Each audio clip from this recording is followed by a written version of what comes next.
Now's the critical time, just for nerves alone, with those tappets, you know, being able to fall out into the oil pan.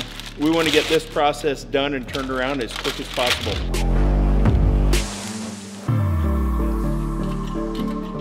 Yep, that's really expensive. Super lube? Yep, super lube. Really expensive stuff. For so much. Water. Ice. I feel like maybe we should let it thaw out. Warm up a little bit. We're gonna give it a minute.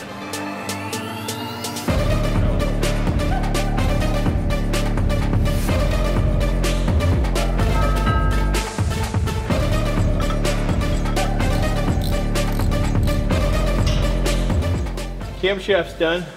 Now I just want to make sure piston 1 is at TDC, so I've got the injectors out and can roll this thing over a little bit.